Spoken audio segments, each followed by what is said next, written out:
नमस्कार। आज हम एक बहुत ही खास किताब के सिद्धांतों पर गहराई से बात करने वाले हैं, स्टीफन आर कोवी की the 7 habits of highly effective people. दुनिया भर में जानी जाती है ये किताब, और हमारे पास इसका एक बड़ा अच्छा प्रेरणादायक हिंदी सारांश भी है। बिल्कुल। और देखिए, हमारा इरादा सिर्फ इन आदतों को लिस्ट करना नहीं है। हम इनके पीछे जो गहरा मतलब है उसे समझना चाहते हैं। ये आदतें सिर्फ काम में सफल होने के टिप्स नहीं हैं। सही कहा। ये जिंदगी में एक बैलेंस, एक सार्थकता कैसे लाएं, उसके सिद्धांत हैं। मतलब हम ज्यादा प्रभावी, ज्यादा असरदार कैसे बने। हाँ, और ये वाकई सोचने वाली बात है। जैसा इस सारांश में भी लिखा है, हमारी जिंदगी जो है ना, वो काफी हद तक हमारी आदतों का ही आईना है। अच्छी आदतें होंगी तो भविष्य भी अच्छा होगा। तो चलें शुरू करें, इन 7 आदतों को एक एक करके समझते हैं। पहली आदत से शुरू करते हैं, सक्रिय बनो, बी प्रोएक्टिव। हाँ, और ये पहली आदत शायद सबसे बुनियादी है, सबसे फाउंडेशनल। इसका सीधा सा मतलब है अपनी जिंदगी का स्टीयरिंग व्हील वो अपने हाथ में लेना। देखिए, अक्सर क्या होता है, लोग हालात को, मौसम को या दूसरों को दोष देते हैं अपनी मुश्किलों के लिए। हाँ, ये तो बहुत होता है। मैं क्या करूं, हालात ही ऐसे हैं। बिल्कुल। सक्रियता का मतलब है ये मानना कि भाई हालात चाहे जैसे भी हों, हम कैसे रिएक्ट करेंगे ये चुनने की आज़ादी हमारे पास है। असली ताकत हमारे चुनाव में है, परिस्थितियों में नहीं। ये सुनने में तो बड़ा सीधा लगता है, जी। पर असल जिंदगी में करना शायद उतना आसान नहीं होता। हम सब कभी ना कभी रिएक्टिव हो ही जाते हैं, मतलब प्रतिक्रिया दे बैठते हैं बिना सोचे। सारांश में महात्मा गांधी का उदाहरण है, वो बड़ा अच्छा है। हाँ, बहुत अच्छा उदाहरण है। जब ज्यादातर लोग सोच रहे थे कि अंग्रेजों के सामने हम क्या कर सकते हैं, गांधी जी ने ये नहीं कहा कि वो हमें बदलने नहीं देंगे। उन्होंने शुरुआत खुद से की, अपना रिएक्शन चुना और फिर लाखों लोगों को प्रेरित किया। उनकी यही सक्रिय सोच, यही प्रोएक्टिविटी आजादी की लड़ाई की एक बहुत बड़ी ताकत बनी। बिल्कुल सटीक उदाहरण है, और ये दिखाता है कि सक्रिय यानी प्रोएक्टिव और प्रतिक्रियाशील यानी रिएक्टिव होने में कितना कितना बड़ा फर्क है।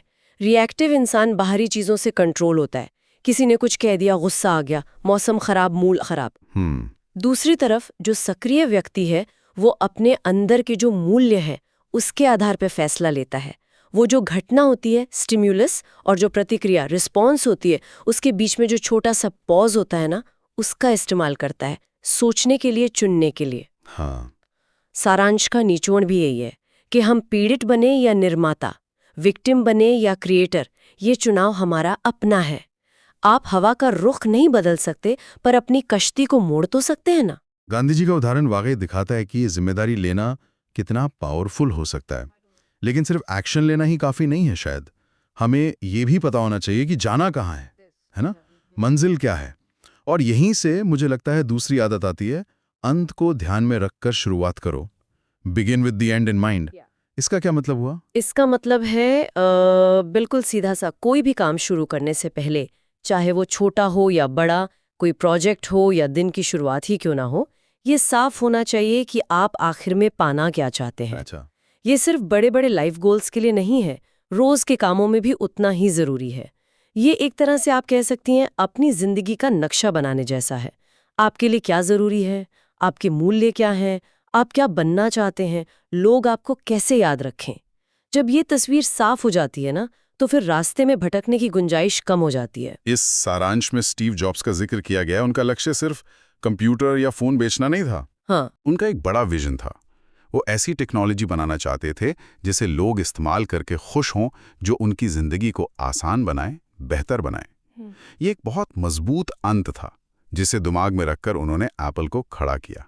शायद इसीलिए एप्पल सिर्फ एक कंपनी नहीं, एक कल्चर बन गई। बिल्कुल।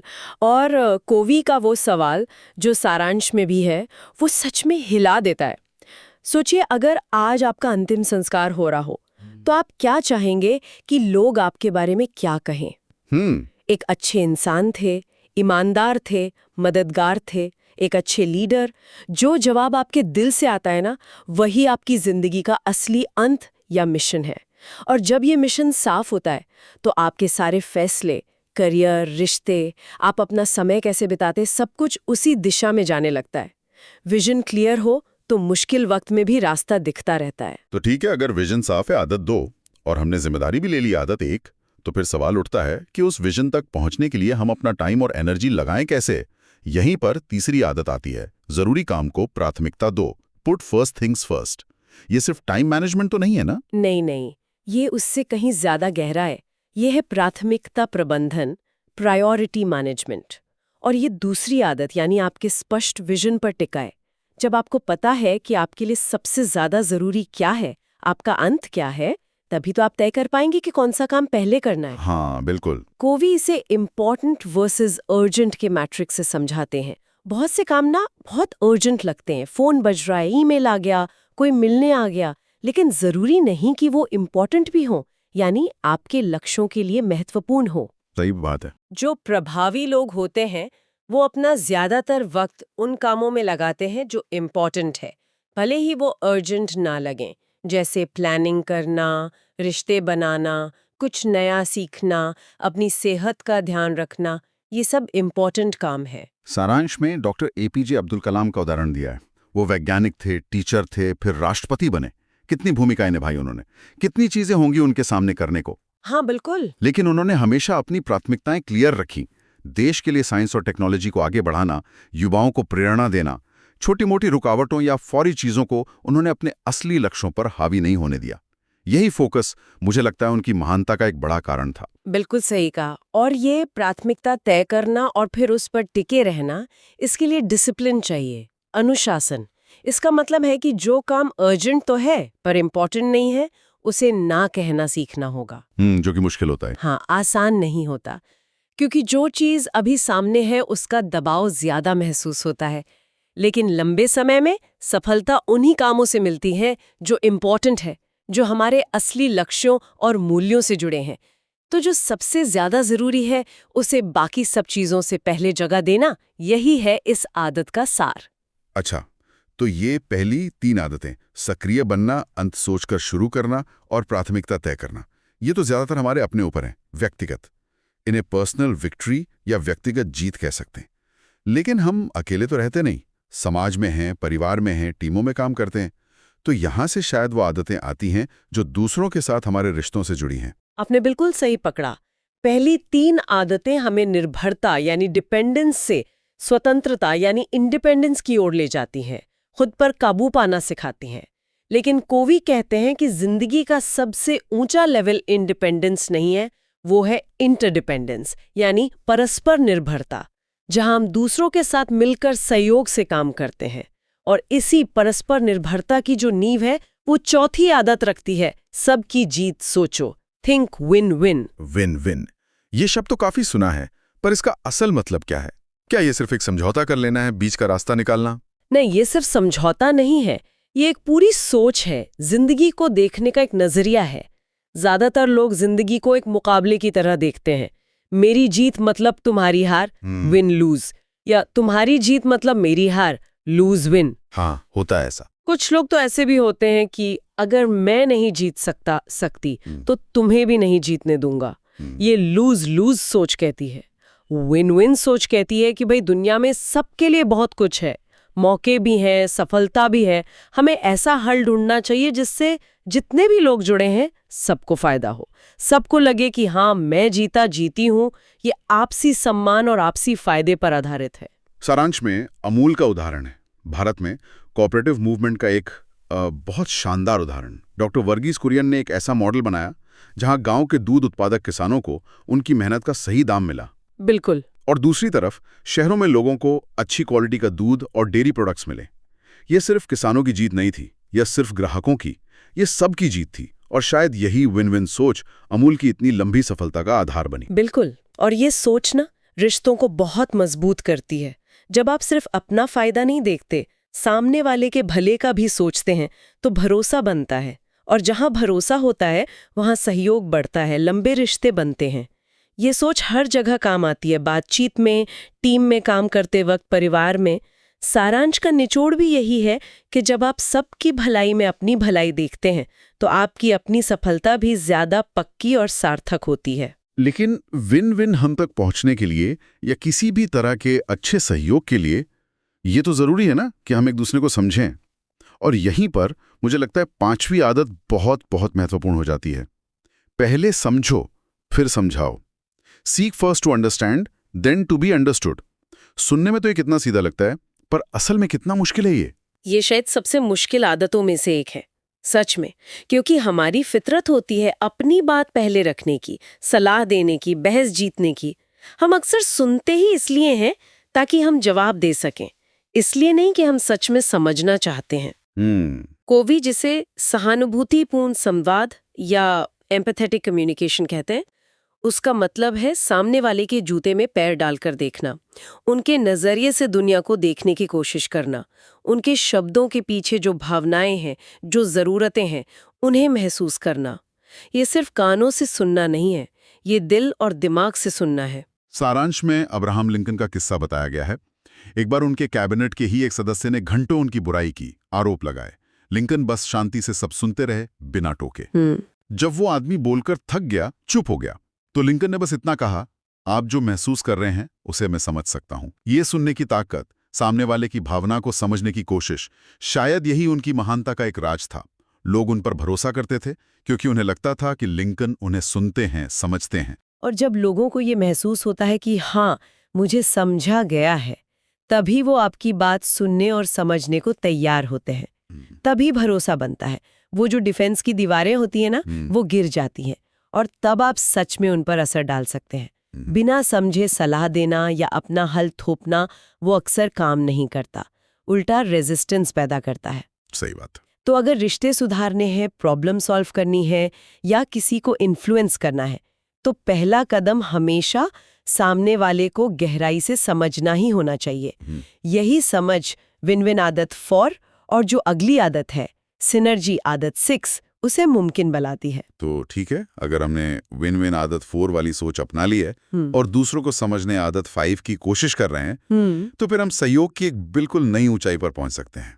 ये हमें छठी आदत पर लाता है, तालमेल बिठाओ, सिनर्जाइज। इसका क्या मतलब है?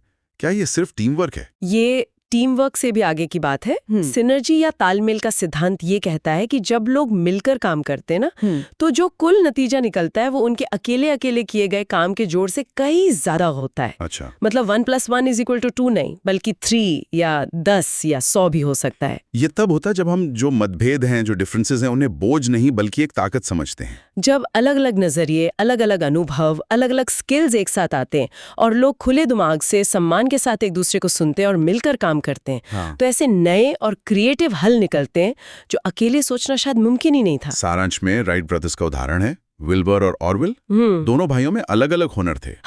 एक इंजीनियरिंग और मैकेनिक्स में माहिर, दूसरा उड़ान के सिद्धांत और डिजाइन में।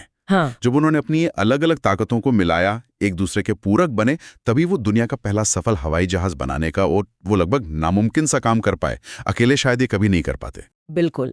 सिनर्जी जो है ना, वो क्रिएटिव सहयोग का सबसे ऊंचा रूप है। सोचिए, जैसे अलग अलग म्यूजिशियन अकेले अकेले बजाएं और एक ऑर्केस्ट्रा मिलकर एक सिम्फनी बजाए, नतीजा सिर्फ जुड़ता नहीं, गुणा हो जाता है, मल्टीप्लाई हो जाता है। वाह। ये तभी मुमकिन है जब टीम के सदस्यों में भरोसा हो। जो आदत 5 से आता है वो सबकी जीत में यकीन रखते हो, आदत 4, और वो मतभेदों को वैल्यू देते हो। ये वो जादू है जो तब होता है जब लोग मिलकर कुछ ऐसा बनाते हैं जो उनसे भी बड़ा होता है।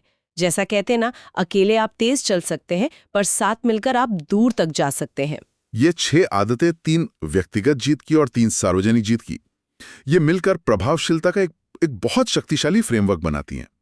लेकिन इन सब को बनाए रखने के लिए, लगातार असरदार बने रहने के लिए भी तो कुछ चाहिए होगा। और यहीं पर 7वीं और आखिरी आदत आती है, आरी को तेज करो, शार्पन द सॉ। ये नाम थोड़ा अजीब सा लगता है। हाँ, ये नाम एक कहानी से आया है। एक लकड़हारा है, पेड़ काटने की बहुत कोशिश कर रहा है, पसीने पसीने हो रहा है, पर पेड़ कट ही नहीं रहा। कोई उससे पूछता है, तुम अपनी आरी तेज क्यों नहीं कर लेते? वो जवाब देता है, मेरे पास टाइम कहाँ है, मुझे पेड़ काटना है। अच्छा, समझा। ये कहानी दिखाती है कि हम अक्सर काम में इतने उलझ जाते हैं कि हम खुद को, यानी अपने सबसे जरूरी औजार को, यानी खुद को ही बेहतर बनाने के लिए, उसे धाड़ देने के लिए वक्त नहीं निकालते। आरी तेज करने का मतलब है अपना नवीनीकरण करना, रिन्यूअल। तो ये सेल्फ केयर जैसा हुआ? हाँ, बिल्कुल। लेकिन ये सिर्फ शारीरिक देखभाल से कहीं ज्यादा है। कोवी इसके 4 पहलू बताते हैं जिन्हें हमें संतुलित रूप से बैलेंस में तेज करते रहना है। मतलब एक्सरसाइज, अच्छा खाना पीना, पूरा आराम, पढ़ना, सीखना, लिखना, सोचना, नई चीजें ट्राई करना। ध्यान करना, प्रार्थना, प्रकृति से जुड़ना, अपने मूल्यों पर सोचना। और चौथा, सामाजिक भावनात्मक, दूसरों के साथ गहरे रिश्ते बनाना, दूसरों की सेवा करना, सहानुभूति रखना, सिनर्जी पैदा करना। और चौथा, सामाजिक भावनात्मक, इन चारों हिस्सों में हमें नियमित रूप से इन्वेस्ट करने की जरूरत है ताकि हम लंबे समय तक असरदार बने रह सकें। सारांश में स्वामी विवेकानंद का उदाहरण दिया गया, वो कितने ऊर्जावान और प्रभावशाली थे। हाँ, उनकी ये शक्ति शायद उनके नियमित ध्यान, अध्ययन और आत्मचिंतन से ही आती थी। उन्होंने अपनी आरी को हमेशा तेज रखा, तभी तो वो दुनिया पर इतना गहरा असर डाल पाए। और ये समझना बहुत जरूरी है कि आरी तेज करना कोई लग्जरी नहीं है, कोई ऐश की बात नहीं है या वक्त की बर्बादी नहीं है। ये एक जरूरत है। अगर आप लगातार काम करते रहेंगे, बिना रुके, बिना खुद को रिचार्ज किए, तो आप थक जाएंगे, आपकी काबिलियत कम हो जाएगी और आप उतने असरदार नहीं रह पाएंगे। जैसे गाड़ी को चलने के लिए पेट्रोल चाहिए, वैसे ही हमें जिंदगी में प्रभावी बने रहने के लिए इन चारों आयामों में नवीनीकरण की जरूरत है।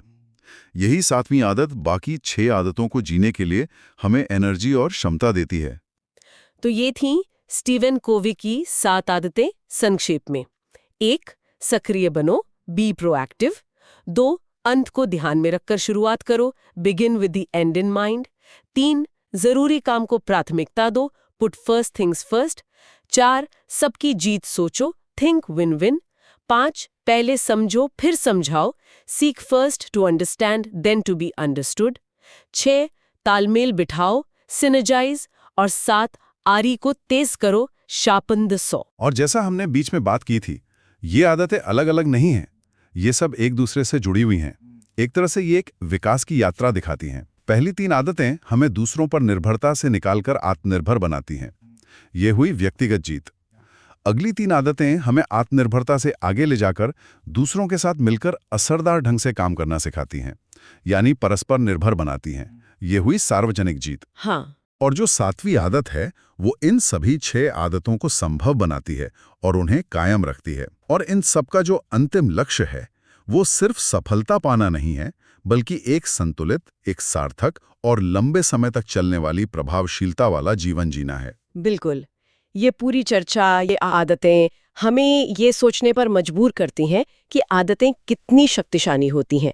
जैसा कि सारांश के आखिर में भी कहा गया है, आदतें हमारा भविष्य बनाती हैं। अगर हम अपनी आदतें बदल लें तो हम अपनी किस्मत भी बदल सकते हैं। ये सिर्फ पढ़ने या सुनने के लिए नहीं है, बल्कि अपनी जिंदगी में छोटे छोटे बदलाव लाकर इन्हें आजमाने के लिए हैं। निश्चित रूप से। और शायद श्रोताओं के लिए अंत में एक विचार छोड़ना अच्छा रहेगा। इन 7 आदतों पर सोचने के बाद जरा ये सोचिए, आज से ही इनमें से कौन सी एक आदत है जिसे अपनी जिंदगी में थोड़ा सा भी, बस थोड़ा सा भी उतारने से आपको लगता है कि सबसे बड़ा सकारात्मक बदलाव आ सकता है, और क्यों? इसका जवाब हर किसी के लिए अलग होगा, पर यह सवाल शायद उस बदलाव की शुरुआत करने में मददगार हो सकता है।